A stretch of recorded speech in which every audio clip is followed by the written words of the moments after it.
Tim, can you explain the accents for 4/4, 6/8, 2/2, and 3/4? Yes, there's a lot of time signatures there, but yes, I can explain that.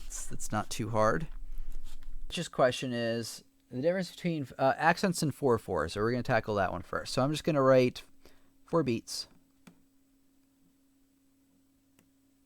There we go. Now in 4/4, this is how the accents work. Pretty much every time signature ever, you're going to have an accent on beat 1.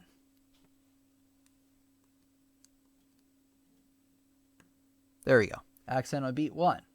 Now, there's also another accent on beat 3. However, it's a lesser accent. I guess you can use that symbol for that. But anyway, you have a primary accent on beat 1 and then a secondary accent on beat 2. So I'm just going to write a 1. Actually, let me get the pen here. 1. And then here's like a little accent there on beat 3. So there's the second smaller accent. So the accents really go 1, 2, 3, 4. 1, 2, 3, 4. 1, 2, 3, 4. 1, 2, 3, 4. Where I have an accent on 1 and 3. However, the one on beat 1 is the stronger of the accents.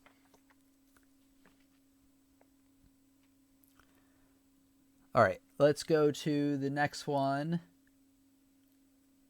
Do you play the accent even if it's not written? Yes, but not as loud as you would if it was written, if that makes any sense. So maybe if it wasn't written, I would go 1, 2, 3, 4. 1, 2, 3, 4. 1, 2, 3, 4. Where I have like an accent there, but it's not like, really smacking it. Okay, let's take a look here. We've got 6/8 now. Actually, no. I'm going to do 2/2 next. No, 3/4. I'm going to do 3/4 next. That one makes the most sense. Okay, 3/4. There's only an accent on beat 1. That's it. There's no weaker accent. None of that. You just got, if you have 3 beats here, it's beat 1 that has the accent. I didn't even write it correctly. Great. There we go. This thing's all over the place today. Okay, so there we go. So in 3/4, the accents will beat 1, and that's it. We're going to do 6/8.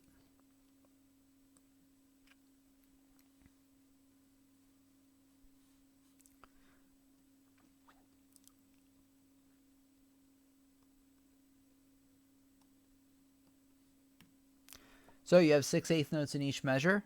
Obviously, like with every time signature, strong beat 1. Then you have a weaker accent on beat 4. So 1, 2, 3, 4, 5, 6. 1, 2, 3, 4, 5, 6. 1, 2, 3, 4, 5, 6. And the reason behind that you want the accents in those places with 6/8 is that, remember, 6/8 is what we call a compound time signature. You can count it in 2 different ways. You can count it literally as the 6 individual eighth notes, 1, 2, 3, 4, 5, 6, or you can group them into groups of 3s, which is done naturally with the beaming. So you can really just count 1, 2, 1, 2, 1, 2, like that. Rich's question, can you tell if you're playing in 4/4 or 2/4? Great question. So in 2/4, there's an accent. Let me put it this way. So in 2/4, there's an accent on beat 1, and that's it. That's it. Strong accent on beat 1. So say you had 2 measures of 2/2.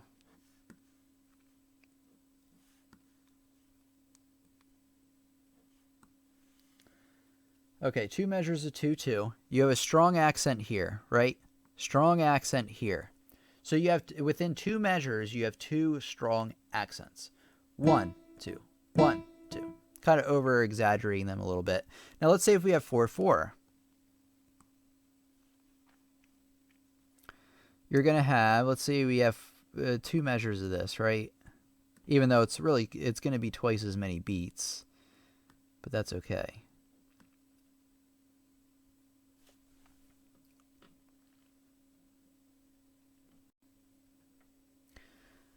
Okay, now we have 2 measures of 4/4. You have an accent on beat 1. Again, you have the lesser accent on beat 3. Beat 1, beat 3. Now here's the stronger accents. Now, you actually have half as many strong accents as you did before. So that's the difference between 4/4 and 2/4. In 2/4, you have a strong beat every other beat because there's only 2.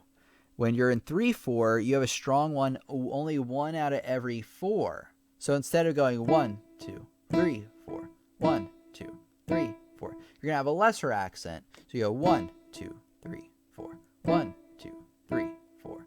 So the difference is, to sum it all up, is that 2/4 will have twice as many strong accents as 4/4. It can be very, very difficult to hear the difference between a piece being played in 4/4 and 2/4, and that's really because it depends on like how the person plays it. If they don't really accent those first beats enough, then it can be really difficult to tell. Now, obviously, it's a lot easier to tell the difference between 3/4 and 4/4 because you're hearing it in 3 rather than 4. So that's the difference.